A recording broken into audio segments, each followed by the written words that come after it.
y siguen agregándose más personas. Si tú quieres, vamos a ir comenzando ya para no extendernos mucho.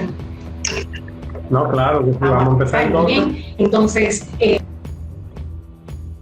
nada, aquí nosotros estamos hoy iniciando este live acerca de los espacios y cómo estos influyen en nuestras emociones. Y es que, bueno, en realidad estamos muy agradecidos de todos los que están entrando, de los que se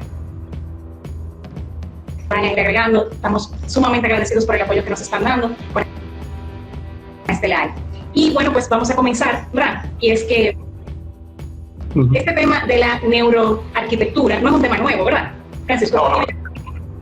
No es nuevo. Hace muchos años. Sí, exacto. Desde hace mucho haber escuchado esas teorías de que algunos espacios, algunos colores hacen que nuestras emociones puedan variar. Entonces, con ustedes, hoy, el día de hoy, me acompaña el ingeniero y arquitecto Francisco Medina, que es mi hermano también, y vamos a hablar un poquito de esto, de cómo estas emociones nos pueden cambiar dependiendo de dónde nos encontramos. Entonces, Francisco, yo quería que comenzáramos hablando un poquito de cómo es eso, de qué es eso de la neuroarquitectura y de qué cosas pueden influir en que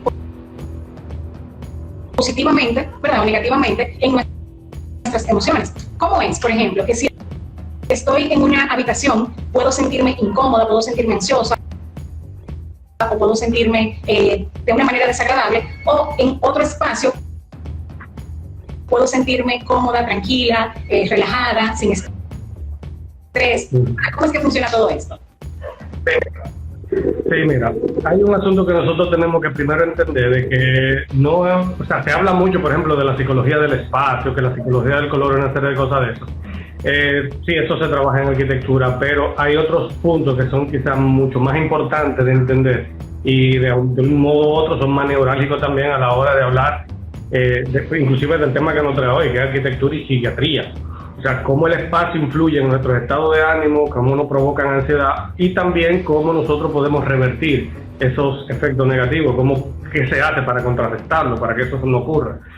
Y para eso, entonces, nosotros tenemos que primero entender una cosa, o sea, la manera en que el ser humano interactúa con el medio que lo rodea es a través de los sentidos, es a través de la percepción. Hay una diferencia muy importante entre lo que es percepción y de lo que es sensación.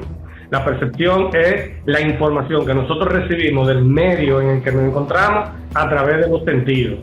Y la sensación es esa interpretación que nosotros le damos a esa información codificada. Es decir, que cuando estamos en un espacio, nosotros sentimos, por ejemplo, una temperatura, un número de temperatura determinado, nosotros lo interpretaremos dependiendo de nuestras condiciones físicas, si hace frío o hace calor, estamos en nuestra temperatura de confort, por así decirlo.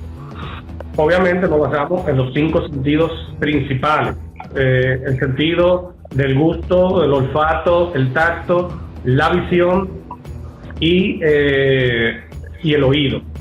De hecho, el oído y la visión son los dos más importantes, los que más información ayudan a recaudar y que de alguna manera u otra son los que la arquitectura también ha manejado y ha explotado muchísimo más, porque realmente la manera en que recibimos la información del espacio donde nos encontramos de una manera más rápida y más directa. Sin embargo, hay muchísimos otros sentidos y que a veces no se toman en cuenta en este término de lo que pasa entre la interacción del individuo con el espacio. Y quizás muchos se extrañen y digan, pero ¿cómo que hay más sentido?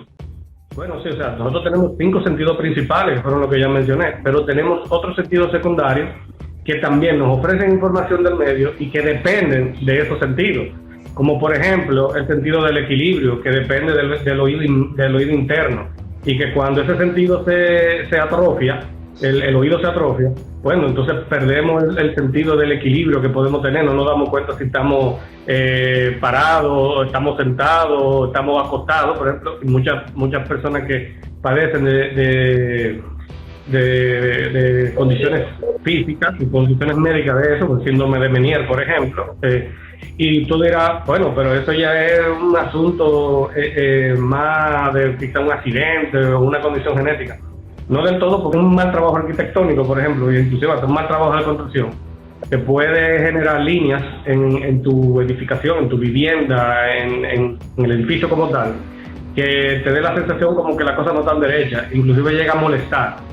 Eso quizá uno puede decir, sí, pero eso es neuroarquitectura.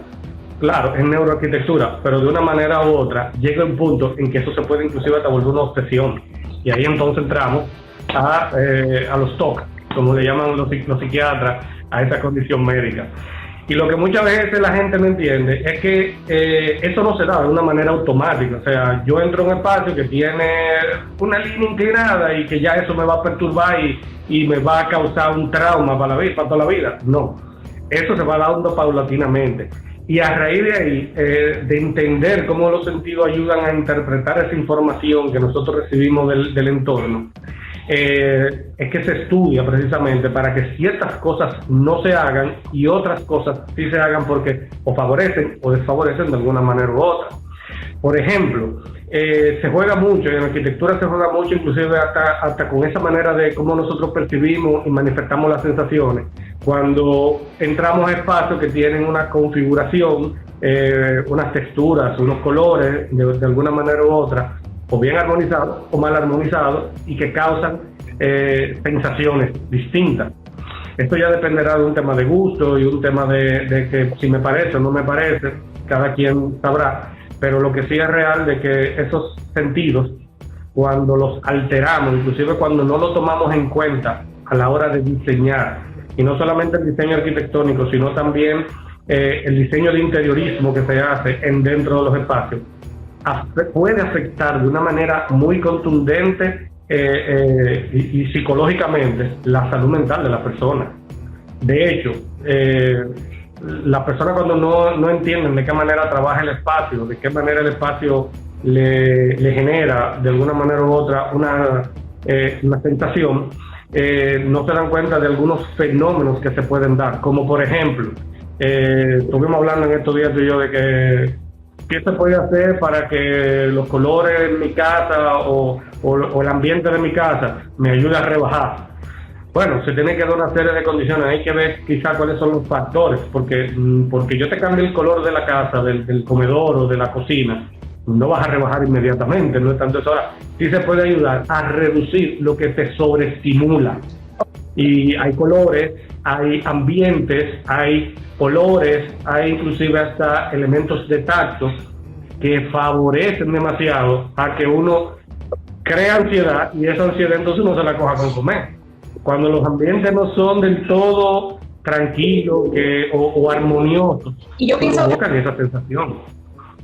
Que también eso puede ser aprovechado en algunas situaciones, que no está tan mal. Por ejemplo, si yo quiero rebajar, ok, esas cosas que me ayudan a rebajar, las que tú puedes identificarlas, pero si yo quiero tener un negocio de comida, pues yo quisiera que la gente tuviera comida, tuviera hambre. Sí, exactamente. No, y precisamente a veces la diferencia, siguiendo con la línea de lo que tú dices, sí, realmente es así. Hay gente que, por ejemplo, tienen su negocio de comida, por ejemplo, en el caso empresarial, mi pyme, emprendimiento, negocio de emprendimiento y todo eso. Y a veces ese tipo de cosas no toman en cuenta. A veces creemos que la comida es el único elemento importante dentro de mi negocio para yo trabajar. Pero inclusive hasta un ambiente que se pueda ver, o sea, que visualmente entre por los ojos, se vea bien, pero olfativamente no me da, no se corresponde con lo que el cliente espera de la comida. A lo mejor tú estás usando un incienso muy fuerte para mantener el olor bonito en el sitio, pero entonces te anula la comida, el olor de la comida. Entonces cuando te lo va a comer no te sabe igual, y eso quizá haga que la gente no disfrute la experiencia culinaria del todo. Lo mismo pasa inclusive, por ejemplo, con la música, que a veces hay sitios donde, y puede pasar también en las casas de uno, que ponen música a todo lo que da, y eso también te crea de alguna manera u otra la perturbación con respecto, por ejemplo, al apetito, que te puede generar te puede provocar que comas más, o te puede generar también un trastorno de la alimentación, que la música te desconcentra al momento de tu comer, y tú quizás a lo mejor por estar pendiente por la música, o porque un vecino te tiene una música a todo lo que da al lado, te puede causar este problema. O estás viendo televisión con el televisor con un volumen, y eso también te causa un descontrol, porque ya la atención tuya no está en alimentarte, sino en distraerte. Entonces la comida se convierte no en un alimento, sino en un elemento de distracción. Y el ambiente no te está ayudando entonces.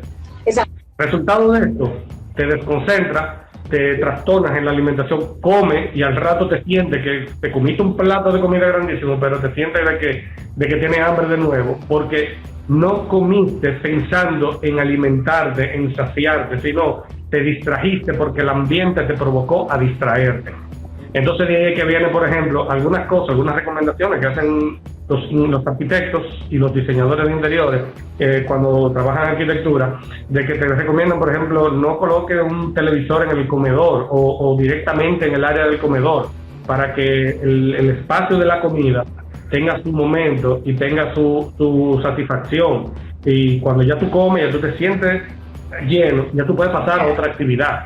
También lo mismo pasa, por ejemplo, con el tema de los olores, como te digo, porque inclusive hasta en la misma casa de uno puede ser que haya en un momento determinado algún olor al que ya uno se habituó, un mal olor, un perro muerto que está en el solar de al lado, o un basurero que te acaban de poner, dependiendo, cada quien tendrá su condición, un taller de mecánica que vive oliendo a gasolina todo el tiempo, o cosas así como esa. Y resulta que te habitúas al olor. El olor, cuando tú lo respiras, no te das cuenta al estar habituado, pero se combina con los sabores de la comida.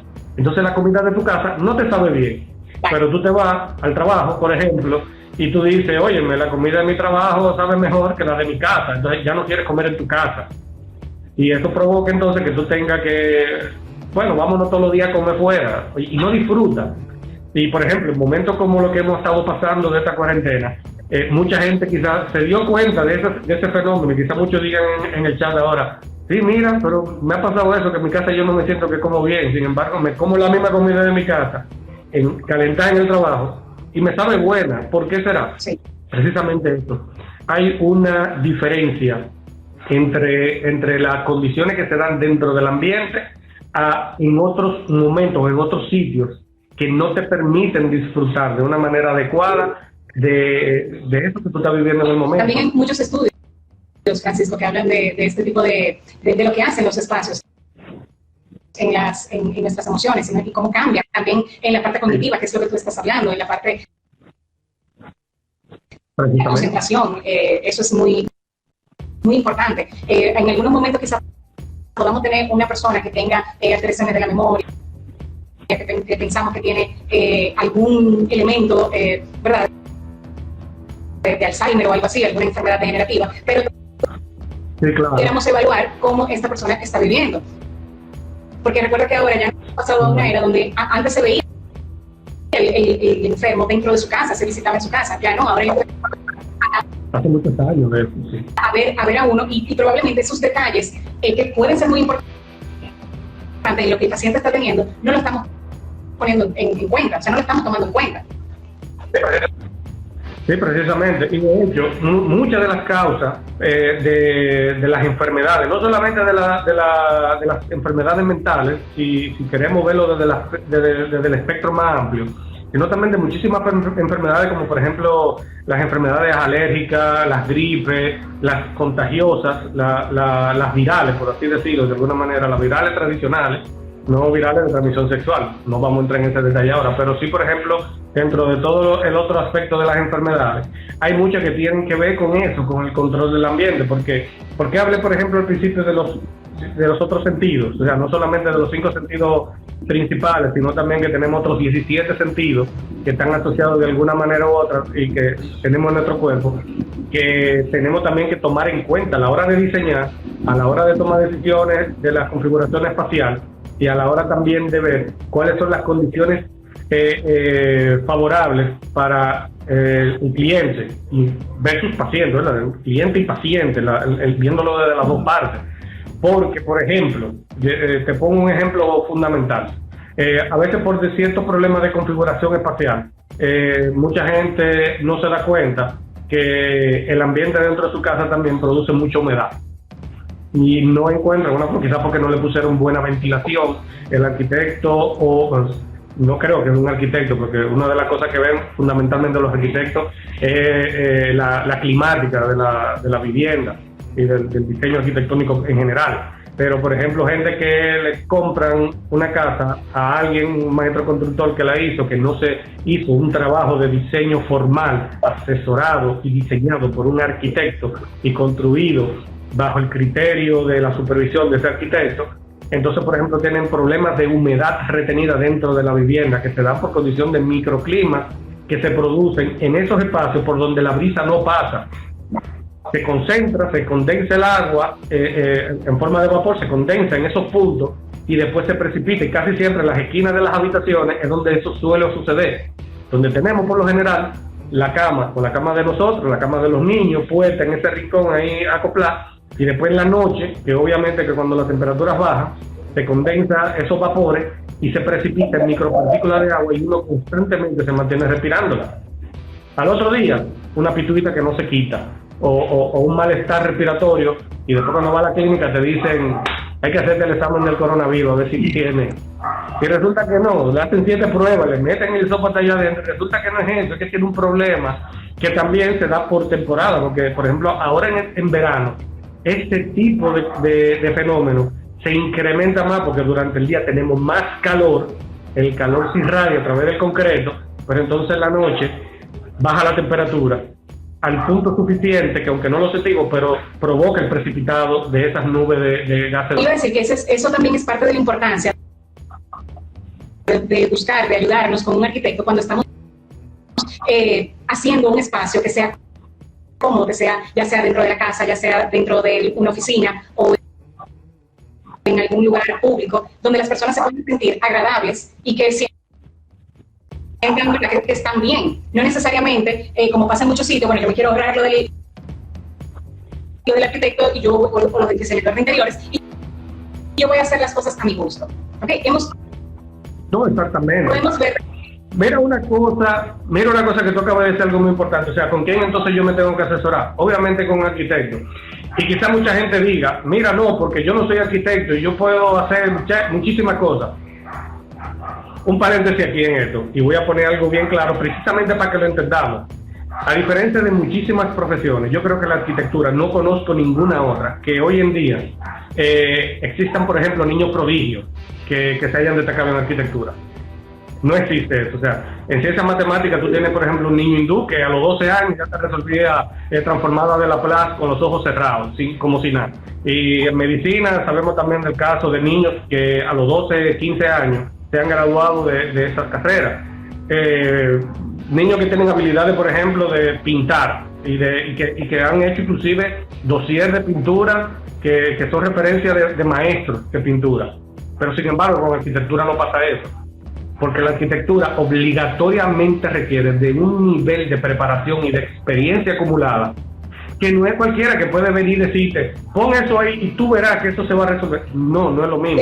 Entra mucho en juego lo que es el gusto de las personas. Por ejemplo, yo he entrado en lugares, por ejemplo, casas de familia, donde está sumamente cargado, como que tú no encuentras por dónde caminar, y la sensación es como de ahogo, como que me va a caer algo arriba, o cuidado si voy a romper algo. Entonces eso como que da una sensación de estrés.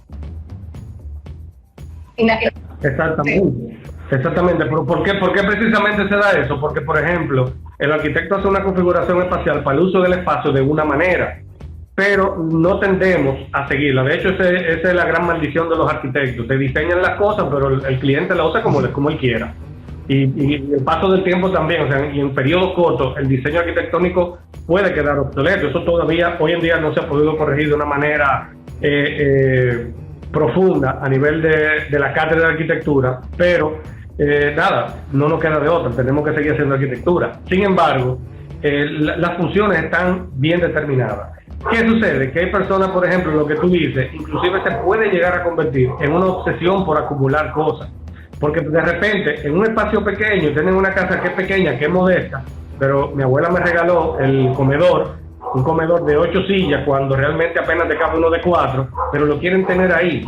Entonces lo colocan de una manera donde el comedor es infuncional completamente. Pero hay que tenerlo ahí, porque de caoba me lo regaló mi abuela, tiene 400 años en la familia, y tú dices, sí, muy bien, pero ya pasó el momento de ese mueble, de encontrarse en ese espacio, o ese no es el sitio de ese espacio, dónalo a un museo, o transfórmalo Porque tú eres un diseñador de interiores y un ebanista que te hagan una propuesta de transformación del mueble para que tenga mejor uso.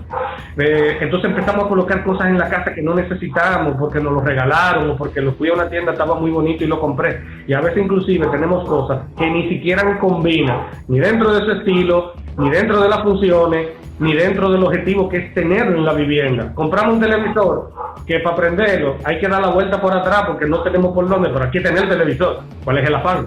No, si no se puede, no se tiene. Y eso que provoca que entonces el espacio se cargue a un punto.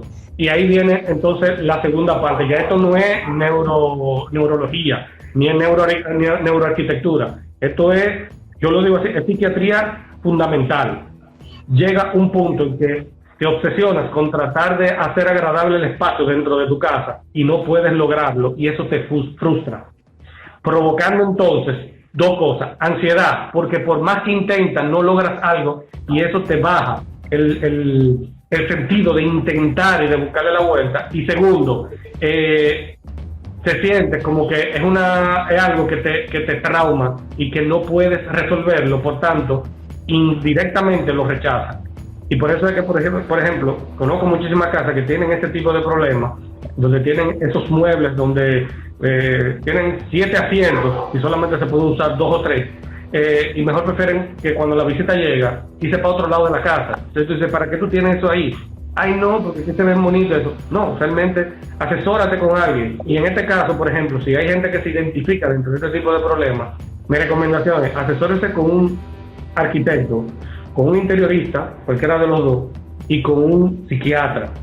No ni siquiera con un psicólogo, con un psiquiatra, porque inclusive esta puede ser difícil el proceso de desprenderse de cierto tipo de elementos que uno tenga en la casa, que uno sencillamente diga, mira, ¿sabes? Como pasa por ejemplo con los acumuladores compulsivos. En este caso no son compulsivos, no es que están acumulando por acumular, sino porque lo hacen por una añoranza y por un valor que le tienen al objeto, pero queda obsoleto. Entonces hay que hacer la transición de alguna manera u otra. Hay que también, hacer el cambio. En el otro extremo, por ejemplo, en la persona que es obsesiva, que tiene un trastorno obsesivo compulsivo, llegar a un lugar donde todo está tan abrumado, donde todo está tan lleno de cosas, o sea, hay que va a querer salir de control, puede incluso hasta ser triste. Sí. Exacto, eso mismo suele pasar. Si un obsesivo llega a un sitio como el que tú describiste hace un rato, de tener algunas líneas que no son exactamente horizontales, sino como un poco quedan curviados, que quedan mal puestos. No va a aguantar ese lugar, y menos si tiene desorden. O sea, si el lugar está desordenado, el obsesivo va a querer ponerse a ordenar. O sea, hay esta gente que llega a la casa y comienzan a sentirse incómodos, a arreglar cuadros, que déjame ponerte cuadro de esta manera, porque se sienten muy incómodos. Entonces, por ejemplo, a ese tipo de personas, ya después hablaremos más a profundo de lo que son estas recomendaciones que haremos, pero por ejemplo, ese tipo de personas, lo que se hace es, mira, vamos a colocarte algunas cosas dentro de este espacio que funcionen como un aliviador de esa necesidad de querer estar organizando todo. Un rompecabezas tipo cubo de Rubik o algún elemento que le ayude a tener las manos quietas, que intente. Los juegos, por ejemplo, tipo Candy Crush, esos juegos de organizar y que el algoritmo del programa siempre te manda algo desordenado para que tú intentes organizarlo, ayuda mucho con eso. Pero como tú estás diciendo, a veces se vuelve tan obsesivo que no ni siquiera en su propia casa, sino también que salen a la calle con ese propósito. Y tú se lo encuentran mal puesto y tú tienes que estar acomodándolo. Y eso ya ahí a ese nivel, obligatoriamente, el arquitecto puede ayudar dentro de su espacio en el que se encuentra bien. Pero ya tiene que, por ejemplo, buscar una ayuda psiquiátrica, obligatoriamente, que le ayude a cómo sobrellevar ese tipo de cosas. Pero estamos claros, no puede hacer las dos cosas independientes, porque tiene que ir arreglando, pero también tiene que ir arreglándose mentalmente. O sea, tiene que hacer las dos cosas en conjunto. Y eso llega a un punto tal, que realmente, como tú dices, o sea, llega a un punto tal en que por eso es que no nos adaptamos ni siquiera a los mismos espacios que nosotros mismos creamos, o sea, que las personas en un sentido general crean y creamos. O sea, como mi casa está tan desordenada, o en un caso hipotético, mi casa está tan desordenada porque tenga tantas cosas y me siento frustrado porque por más que intento arreglar, no se ve mi casa como la foto de esta revista que vi, por ejemplo. no se siente bien en su casa y por eso prefiere, por ejemplo, pasar más horas en el trabajo, porque quizá en el trabajo sí tiene ese ambiente organizado, o en la casa de un vecino, de un familiar. Otros casos ya no tendrán que ver con eso, pero por eso es que se ven, que dicen, mira, no paro en mi casa por eso, porque no me gusta en mi casa. Inclusive hasta le puede dar vergüenza que lo visiten, porque por más que intentan tener su casa bonita, creen que la gente va a encontrar su espacio feo, o se van a sentir incómodos, porque ellos mismos se sienten incómodos. Y eso realmente es traumático. El caso contrario, de una persona que sea tan organizado, que tenga sus cosas en la casa tan organizadas, muy al detalle, muy al plomo, entonces resulta que no puede salir a los sitios, porque entonces se obsesiona tanto que lo invitan, por ejemplo, a una cena en un sitio, y tú ves que se la pasa organizando los cubiertos, que se pasa poniendo el plato bien, entonces ve el plato del otro que está, y se lo intenta organizar, y le están hablando, y él lo que está pendiente es de organizar las cosas, y eso lo traumatiza, entonces puede volver inclusive hasta antisocial, de que no se sienta a gusto en ningún sitio donde va, porque lo importante de todo le molesta. Digo que parece como si no nos estuviéramos dando cuenta de que todas esas cosas están pasando. O sea, estamos hablando. Exactamente. Y la gente se preguntará, wow, pero ¿cómo eso? Porque yo no me doy cuenta. ¿Verdad? Sí, no necesariamente pasa de un momento a otro. Puede ser que mucho tiempo o esté muy acostumbrada a un estilo de espacio y al entrar en otro espacio diferente, entonces comienza a sentir la incomodidad. Exactamente. Y precisamente como estamos diciendo, o sea, es que eso se da en un proceso progresivo. Empieza quizás con un detalle o con una situación muy particular, nos vamos habituando y después llega el punto en que ni siquiera nos damos cuenta que las cosas están pasando.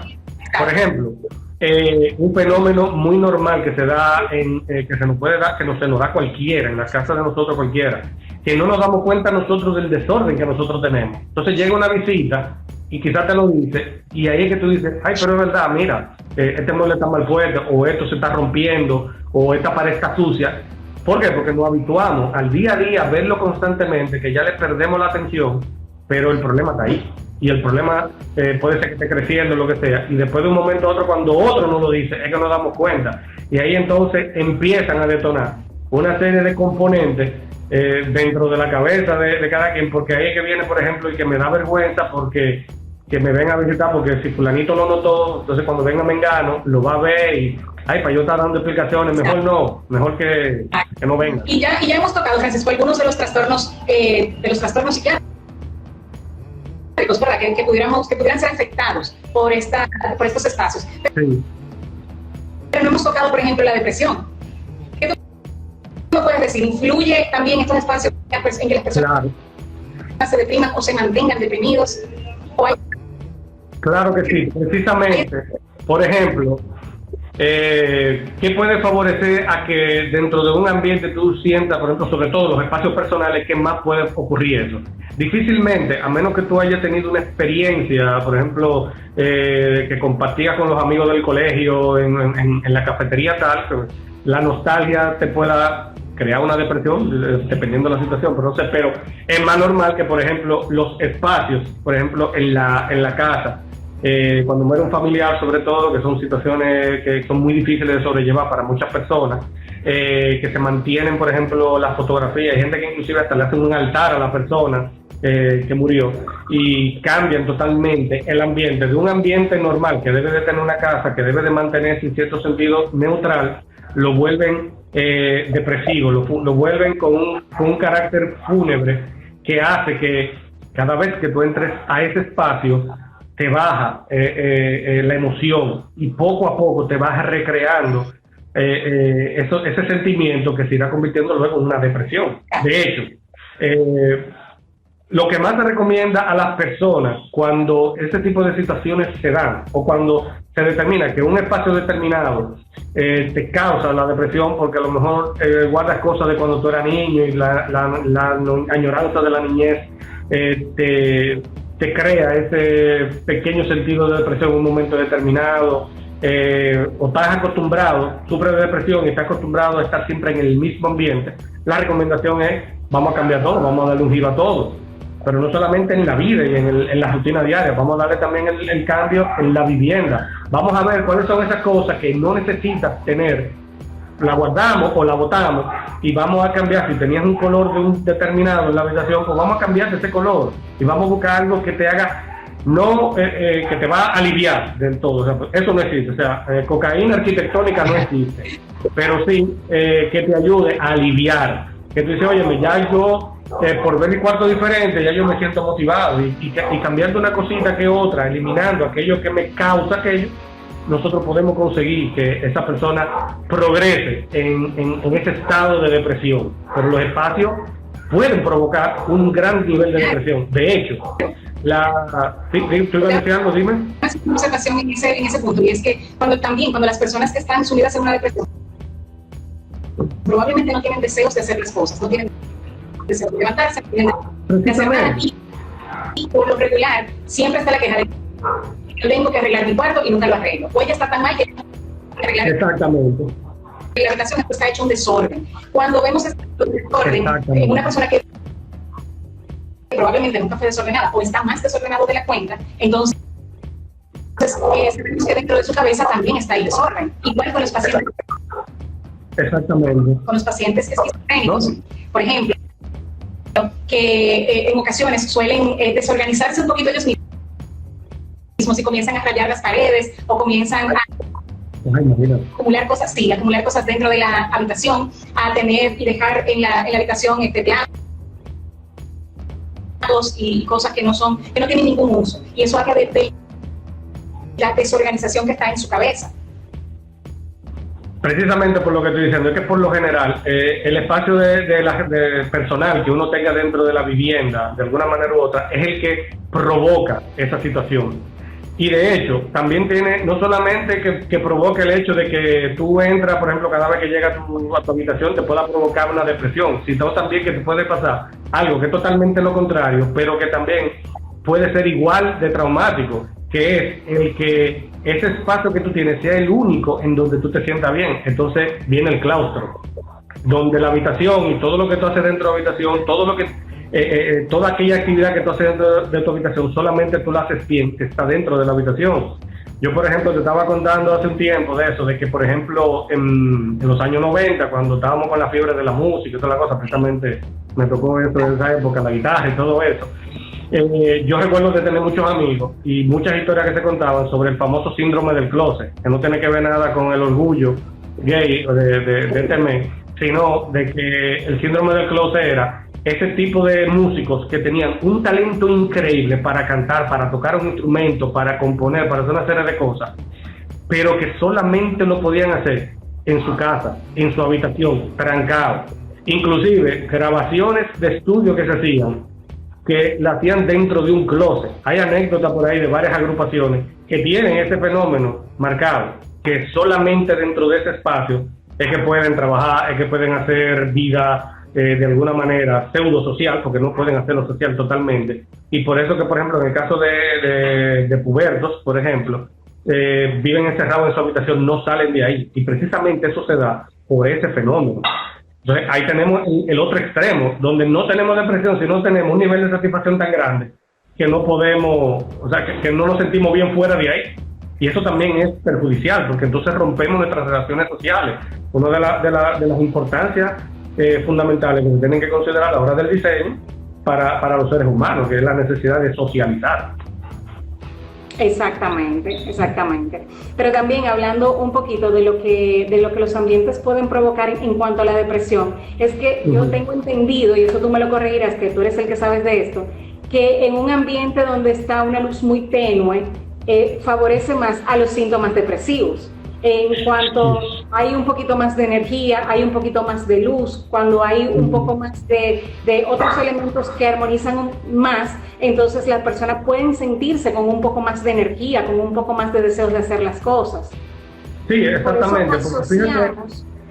Por eso asociamos la tristeza con algo oscuro, asociamos la depresión con un hoyo negro, porque realmente es como la percepción que se quiere tener, y muchas veces las personas están sumidos en una depresión y lo que quieren es estar acostados incluso con la luz apagada.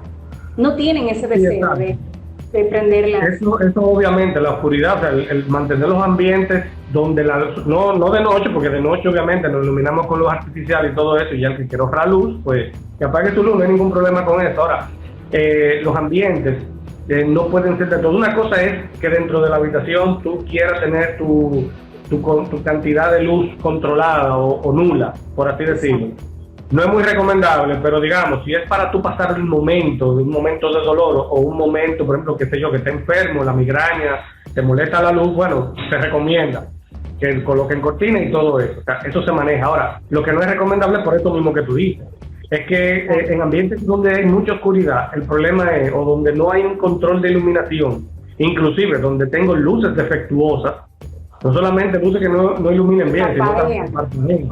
Esto crea, y eso está demostrado porque esa era una de las torturas chinas que se utilizaron en la Segunda Guerra Mundial, provocan un efecto de tic, de tic nervioso, que traumatiza a la persona, le causa un trance, un trance emocional que se tranca.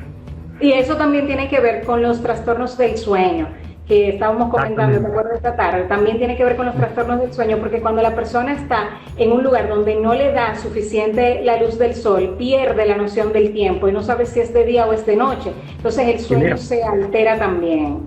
Y ahí precisamente vienen dos de los sentidos más importantes que tienen que ver y que tiene que aprender a manejar el arquitecto para evitar eso.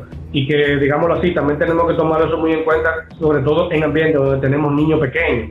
Porque, por ejemplo, el sentido de la orientación y el sentido de la percepción del tiempo son fundamentales y lo percibimos realmente a través de la luz. O sea, la condición natural, la luz natural y la condición en que nosotros recibimos las sensaciones, la percepción y desarrollamos las sensaciones que nos provoca la luz natural, nos ayuda a saber cuando amanece, cuando se va a anochecer, cuando es mediodía, cuando es por la mañana, cuando es por la tarde. Imagínate un niño recién nacido, que los padres lo tengan en la habitación con las ventanas cerradas y que para que el niño duerma más. Eso es un error, porque entonces el niño no se habitúa al horario de cuando se debe de dormir, cuando se debe de acostar, cuando está tomando una siesta en el día, y no que se acuesta a las 5 de la tarde y a las 3 de la mañana se está despertando a las 2 de la mañana porque ya cumplió su ciclo normal, por no notar la diferencia. Y eso entonces eso causa un daño terrible, porque no solamente le provoca trastornos del sueño, sino también que le bloquea el sentido de orientación, porque al no notar por dónde viene la luz, natural sobre todo, es el aspecto fundamental que nosotros instintivamente, el instinto animal que nosotros tenemos, fue lo que nos enseñó a nosotros a entender por dónde era que se hacían las rutas para las peregrinaciones nómadas del hombre de la prehistoria, del ser humano de la prehistoria. Y el no tener, el privarnos de esos dos sentidos secundarios, provoca muchísimo daño a la juventud. Por eso es, y no es una casualidad, no es que un asunto de que a nosotros nos molestamos a nuestros padres cuando nos hacían ir al colegio y levantarnos a las 5 de la mañana, que esa tradición se ha perdido. Realmente la razón precisamente fundamental de eso, de levantarse temprano, era que tú pudieras sincronizarte biológicamente con ese proceso natural de que las especies se despiertan, las que son diurnas, se despiertan en el día y se acuestan con el sol en la tarde. Y ese proceso donde en el día busco mi alimento, desarrollo mis actividades, y ya la noche para descansar y reponer energía, la perdemos. Por eso es que hay niños, por ejemplo, que inclusive un trastorno que puede provocar eso es la misma narcolepsia, porque lo privaste de la noción del día, del tiempo, en el momento en que tiene que dormir, en el que tiene que levantarse, y después resulta que se te duerme en cualquier sitio, porque no entiende el sentido ni la razón, y empiezan a desarrollar ese trastorno que es muy difícil, por lo menos no sé a nivel de psiquiatría, a nivel de medicina, pero es muy difícil de corregir. Sí. Y ahí tú me dirás. Aquí yo tengo un comentario, Francisco, de Eric. Dice, por eso es bueno asesorarse con un experto antes de pintar los espacios de nuestro hogar. Yo creo que muy acertado su comentario, y mucha gente no lo hace quizás por ahorrar algo de dinero, pero es lo que habíamos hablado, o sea, no, al no ser expertos, al no saber, o con un decorador, con un diseñador, perdón, de interiores, al no saber lo que ustedes manejan, de cómo se ven los espacios, pudiéramos estarnos causando nosotros mismos de alguna manera alguna de las alteraciones mentales que hemos hablado. Claro, porque precisamente... Muy acertado su comentario. Lástima que para eso están los profesionales. Exactamente, exactamente. Incluso en los lugares donde se hacen consultas, principalmente de salud mental y de psiquiatría, que ahora se ha utilizado un espacio más relajado, no tanto como el consultorio, que con un escritorio donde el médico está aquí, el paciente está allá lejísimo y a lo mejor el paciente llorando muchísimo. No, ahora es un tipo de ambiente un poco más relajado, un poco más cálido, un poco donde el paciente puede sentirse más acogido, donde yo puedo acercarme pidiendo permiso y tocarle la mano porque se siente muy mal. O sea, eso ha venido también haciendo que las personas se sientan en un espacio cómodo cuando van a una consulta. Precisamente a eso que voy, o sea, tú te tienes que sentir cómodo cuando va a la consulta, cuando estás dentro del espacio del médico, cuando tú estás hablando, cuando tú estás explicándote, cuando el doctor también o la doctora te está explicando lo que tú tienes que hacer. Obviamente, ese tipo de ambientes se tienen que diseñar con ese propósito, de que se sienten, tú lo dijiste, que se sientan relajados, porque el que va al médico, ya sea por consulta, y ni se diga de una emergencia, va ya alterado de por sí por una situación de que quizás a lo mejor no sé de qué estoy enfermo, ojalá que el médico no me diga a mí algo malo. Óyeme, a veces se ve hasta chocante, como por ejemplo en algunos centros médicos, tú ves los pasillos desorganizados, que tú ves el tumulto de gente, eso te carga todavía más. Y a lo mejor el doctor no te va a decir algo tan malo, quizás te va a decir, sí, usted está enfermo, pero tiene cura. Y la misma perturbación del momento en ese pasillo, en el deambulatorio, te trauma, te choca, no te deja oír bien lo que te dice el médico. Inclusive te dice el médico que tú estás bien, inmediatamente tú somatizas y dices, no, espérate, tú estás loco, pero yo estoy mal, yo estoy enfermo, mire que tengo temperatura, como tú también estuviste explicando en tu video de somatización, de ansiedad, el video de ansiedad donde te explicaba esa parte. Dice, sí, lo que sucede es que los espacios juegan un papel importante en eso, y lo que tenemos que tratar de mejorarlo. Y es verdad, muchísima gente a veces se ahorra dinero, se cree que se ahorra dinero, o sea, se ahorra dinero a corto plazo, pero a largo plazo tú tienes unas consecuencias que no la va a poder cubrir ni con la mitad, ni con la quinta parte, ni con nada de lo que debiste haber pagado para cubrir esa necesidad. Y por lo general no tenemos la costumbre de ser preventivos, sino de ser correctivos. Y ese también es el problema. Eso es un punto muy importante, eso es un punto muy importante, porque la salud, en lo mejor en la salud es prevenir. Es decir, exacto, si yo sé que allá afuera está el coronavirus, yo prevengo que me enferme si uso mascarilla, por ponerte un ejemplo. Entonces, ¿por qué hay que esperar a enfermarme para entonces buscar una solución? Lo mejor es prevenir. Entonces, equilibrando los espacios también puede dar mucho sentido a que algunas situaciones mejoren. Por ejemplo, cuando te comentaba hace un momento de pacientes que dicen, yo me siento mal y yo tengo todo el closet desordenado, yo no he tenido deseos de ponerme a ordenar. Cuando los pacientes comienzan a mejorar, ellos mismos te dicen, yo me siento tan bien que yo hasta arreglé mi closet, yo arreglé todo el desorden que yo tenía, y eso hace, el tener ese desorden hace que la persona se sienta más culpable, se sienta más mal, porque es que yo quiero hacerlo y tengo ansiedad por hacerlo, pero no lo hago. Exactamente. De hecho, fíjate una cosa, por eso es el éxito de esa compañía sueca que vende unos mobiliarios ahí prefabricados que uno tiene que armarlo uno mismo, que no vamos a decir el nombre porque hasta que no nos patrocinen.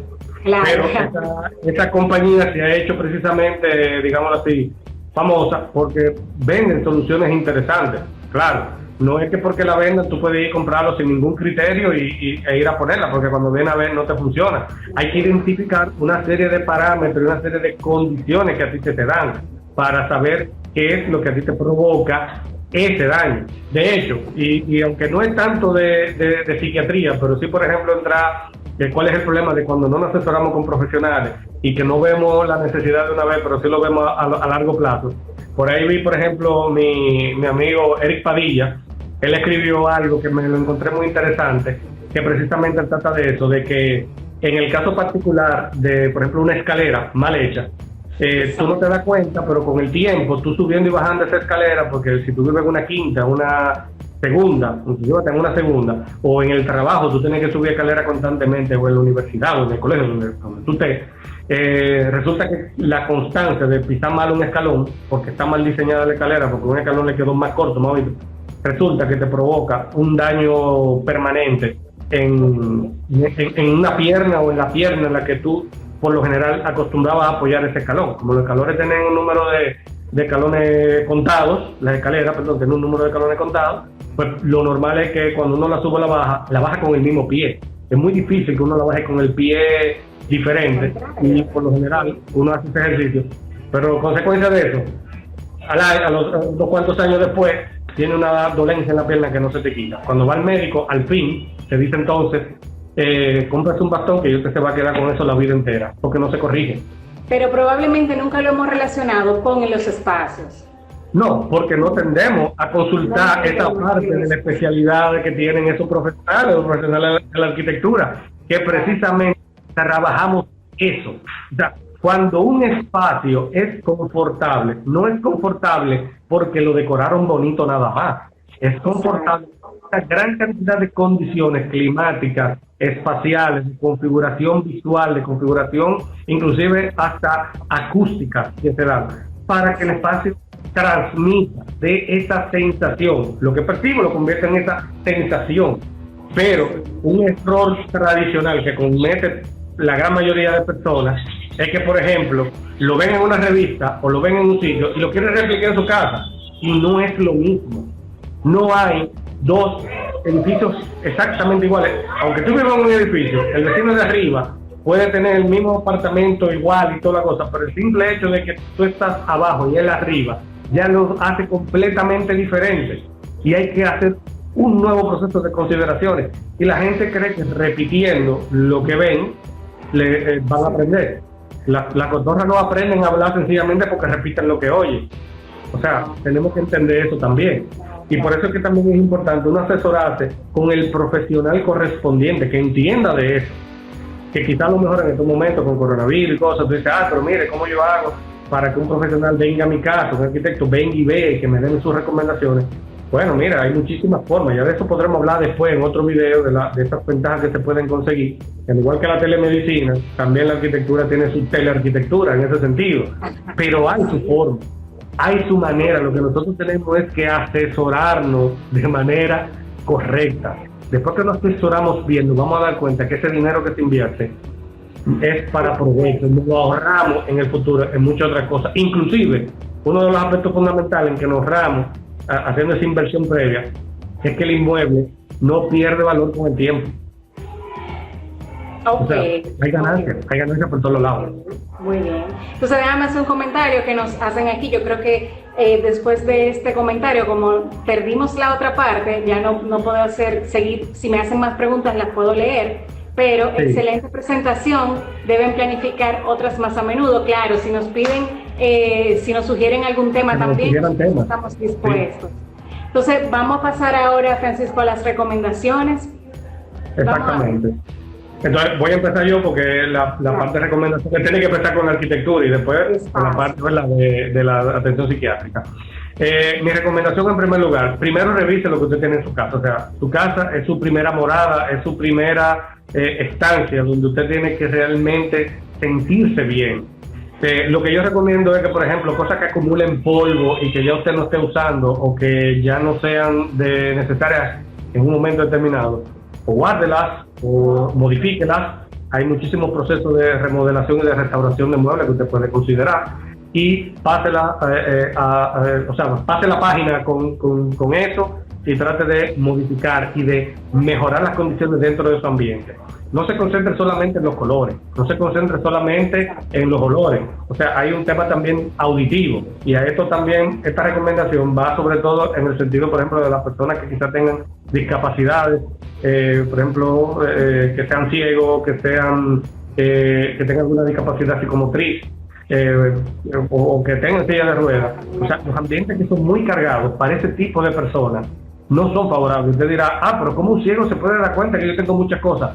No se va a dar cuenta viéndolo, obviamente, pero sí se va a dar cuenta si se tropieza, si las cosas que están en el medio hoy, mañana la cambian de posición, porque por no querer moverla de sitio, son un obstáculo como quiera. Entonces le causa un daño psicológico, y que inclusive lo puede hasta molestar, porque no le va a gustar el sitio, porque no puede memorizarlo. Se va a vivir tropezando y se va a sentir una molestia. Entonces, por otro lado, también está en que tomemos en cuenta el clima, el ambiente, o sea, tiene suficiente ventilación, tiene suficiente manejo de la iluminación natural. Si no lo tiene, entonces busque un arquitecto que le ayude a ver qué soluciones se le pueden presentar.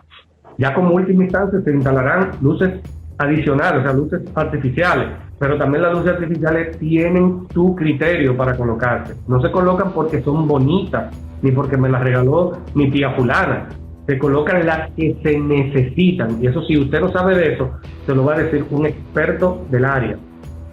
Mi segunda recomendación, ya fuera de la casa, de lo que es el espacio dentro de la vivienda, cuando en espacio, por ejemplo, sobre todo de trabajo, trate de replicar las mismas cosas que usted ve en su vivienda, en estos arreglos que hace en su vivienda que le funcionen. Entonces replíquela en su trabajo. Si tiene el escritorio desordenado, entonces busque elementos de organización en aquellas tiendas que lo puede adquirir, poner y trabajarlo.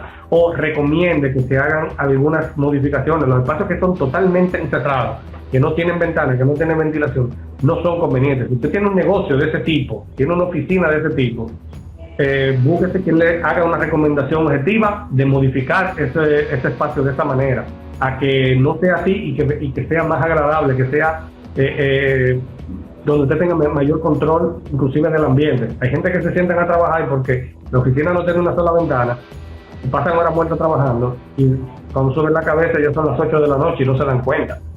Obviamente, al jefe no le importa, pero el que se enferme es usted. Porque se estresa, no sabe ni siquiera cómo canalizar ese estrés, no tiene ni siquiera para dónde mirar para afuera, a ver si está lloviendo, a ver si hoy es un buen día para ir al parque con los hijos, o cualquier cosa como eso. Eso es importante. También el uso de elementos decorativos tiene que tratar de equilibrarlo. No es que voy a empezar a comprar cuadros y a poner cuadros, porque sí, vea el contenido del cuadro, asesórese de un experto que le diga, mira, si tú vas a poner un consultorio médico, no me ponga cuadros de ¿cómo se llama? De Zeus devorando a su hijo, el famoso cuadro de Goya, porque el cuadro es demasiado expresivo, y aunque es una joya de la pintura universal, pero caramba, o sea, Zeus devorando al hijo no es un cuadro como que muy armonioso para tú ponerle un espacio donde tú lo que quieres es lograr el nivel de relajación para que los pacientes se sientan bien. Lo mismo pasa con los demás tipos de negocios, restaurantes, centros de comida rápida. No es necesario, ya es un mito eso de que el color amarillo y el rojo ayudan a que la gente coma más o coma menos. No, eso solamente sirve para una estrategia publicitaria. La gente lo puede divisar de lejos, pero dentro del local la gente no va a comer si la comida es mala. Olvídese de eso.